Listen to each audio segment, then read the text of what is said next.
Kita tahu Toko Gunung Agung ini sudah berdiri selama 70 tahun dan akhirnya gulung tikar. Anda lihat apakah ada metode yang salah di sini? Ya tentu, karena tidak jauh dari Gunung Agung di tempat yang legend di daerah Senen itu, ada toko buku Gramedia Matraman, itu ramai sekali sampai sekarang. Dan jangan lupa namanya toko buku, tetapi isinya kan ini tidak hanya buku saja.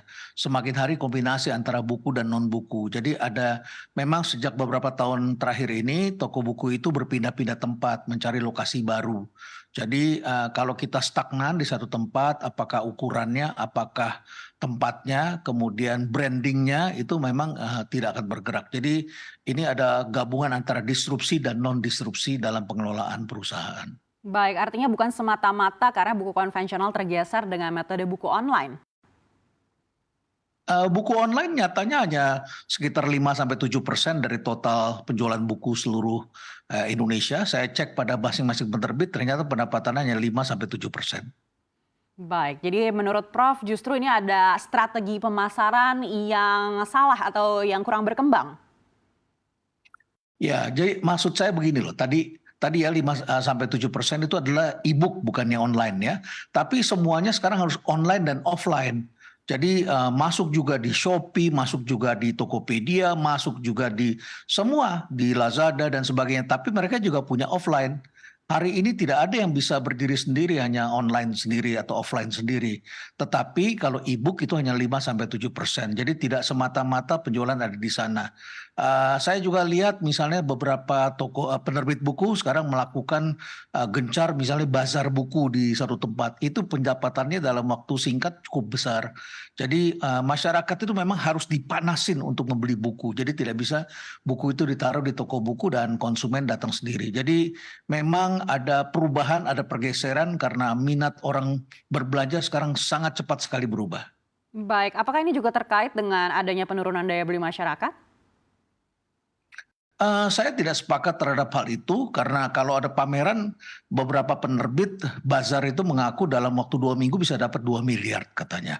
Berarti kan pendapatannya cukup bagus itu dan mereka berbagi hasil dengan pemilik mall ya atau pemilik lokasi. Jadi pemilik lokasi bisa dapat katakanlah 10-15% begitu karena mereka butuh crowd dan ternyata crowdnya datang, kerumunan itu datang begitu.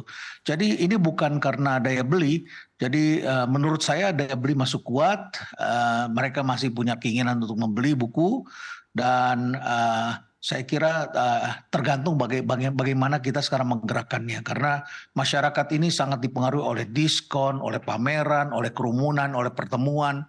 Kalau ketemu ada dengan penulisnya, ya itu mereka akan senang sekali. Jadi harus ada cara-cara yang selalu digerakkan. Baik, bagaimana dengan penurunan minat baca? Apakah menurut Anda ini juga terkait dengan penutupan toko buku Gunung Agung?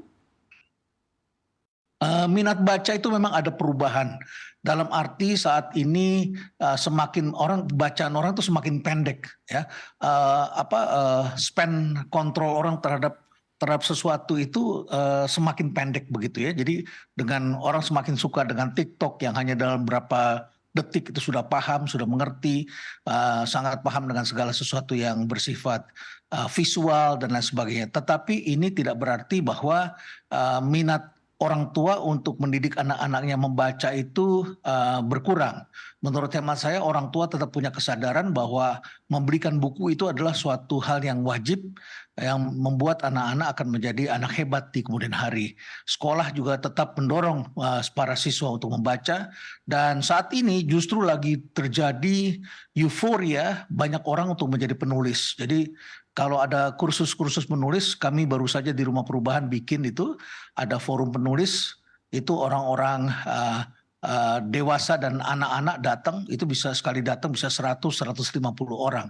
Jadi minat baca sebetulnya tetap ada, tetap didorong, tetapi kita tidak bisa mengharapkan seluruh masyarakat itu pasti senang membaca. Jadi tetap ada klasifikasinya, ada yang senang membaca yang berat, yang menengah, dan kemudian ada yang ringan-ringan dan ada yang tidak suka membaca. Jadi sangat fragmented, sangat luas sekali.